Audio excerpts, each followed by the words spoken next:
Godi fo bandiraɓe on calminama mbiyetemi ko Hady Samba Ndiaye ɗo eɗen ɗo e quartier biyeteɗo Mandiouba ɗo e Sinthiou Bamambé ɗo e nder périmètre colonel Oumar Diallo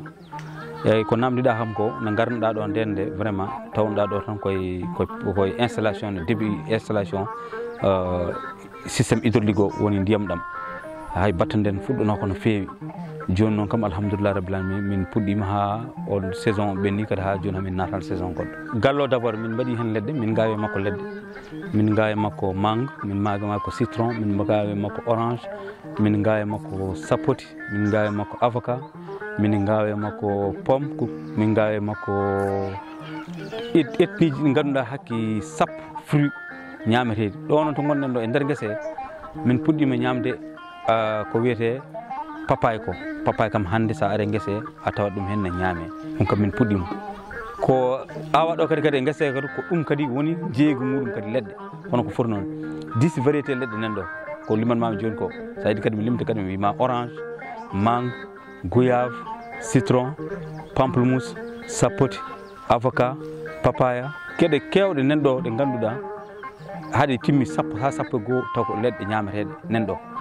ene jeeye kadi à prix abordable ɗo to gonɗen ɗo hamin jogui pépinière 10 variété nde mbimami ɗo ha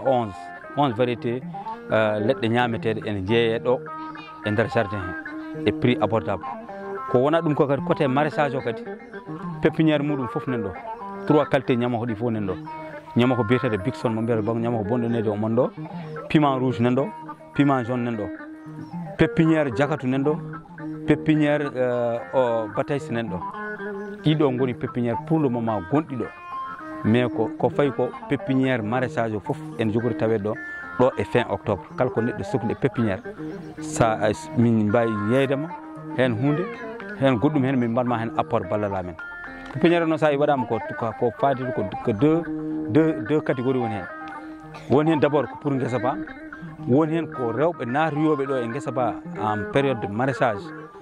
soɓe natoyi ko minen dokkataɓe pépinière e woni hen kadi ko yeyete ko eyyi par ce que wuuro ngo en heewi guese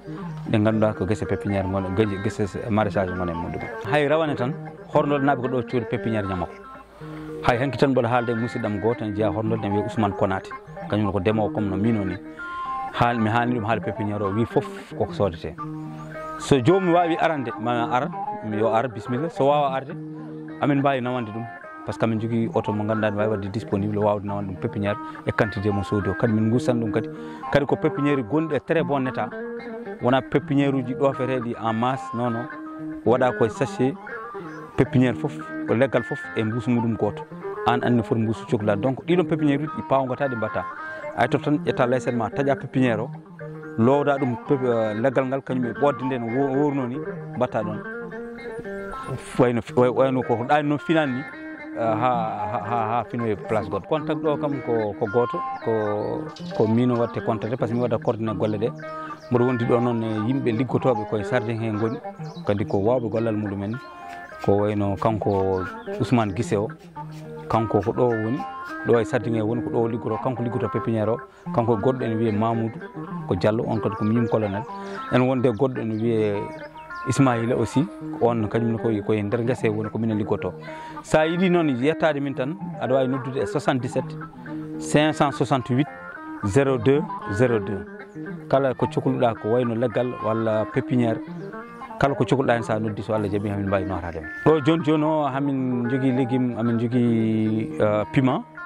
amin jogui batays en ɗum kam ko gueɗe ɗo to kalten ɗo no woodi gombo no woodi ɗum kam koko kanje ɗum no woodi déjà ene ñaame ɗum kam no yeeye guila joni maintenant ko heddi ko koye pépinière wona pépinière o mbaɗa andi kam won a yi pépinière o an filmi ɗum mbaɗen o ɗo e 10 jours pépinière kaani kala ko neɗɗo sohli e kaani pépinière mum lorni nan ɗo ene heeɓo eyyi 10 jours goɗɗi de plus kayno ko woni ko wawi fatude batays ɗum ɗa auberge ɗum ɗa jagatu ene heeɓo ɗo hen donc c'est à dire dans un ɗo au plus tard 15 à 20 jours kala ko neɗɗo sohli e pépinière ne heeɓo ɗon à partir de hande 30 septembre noon ɗo e le 19 octobre kala ko neɗɗo sohli e pépinière ne won ene ɗo disponible mbasiytomi yimɓe tan ko hande ko yimɓe foof on jii Afrique foof ko retour sur l' agriculture ɗum tan woodi retour sur la terre ko ɗum tan woti so demal noon e namdi moyen alhamdulillah kam hamin gonde babiraɗo mo ganduɗa badɗo fayida woni colonel Oumar Diallo o waɗi moyen vraiment par ce que hay systéme amen adana o dañino probléme on neldi min ɗo ko woɓɓe ummi Dakar gari mbatti hen systéme goɗɗo donc min kam basitomi yimɓe tan ko kala joguiɗo espace muɗum no foti foof sa waɗi hen ko ganduɗa de ɗum ɗoji maraîchage ma galle ma ñaam hen so ɓurtima ne daña hen ko nawɗa jeere donc mboɗo yiiɗi wattude yimɓe mbatta hakkillaji e ndema he hayso ko ndema ndungu ka tan hay ɗo joni joni komin waɗɓe contre saison woni saison ganduɗa to ko ndungu waɗa guerte mum nanɗo ñebbe mum nanɗo ha wi en pagaille donc ɗum ɗon foof koye ndemal ko wona ɗum ko mi salmini bandiraɓeɓe mi yettaniɓe Allah mi yettani hooram kamɓe fof mi salminiɓe mi wiɓe yoɓe jarlo ɓe jaafo so vraiment so wonko haala ka honin ko fewani kala jiɗɗo renseignement ene wawi noddude ɗo 77 568 02 02 nototo ma ko Hadiya Samba Ndiaye ɗo e Sinthiou Bamɓe e nder quartier biyeteɗo Mandiumba ɗon jardin o woni sa noddima waɗi situé o woɗɗani lycée Sinthiou Bamɓe o sa haalnam to tan so Allah jaaɓi ma taw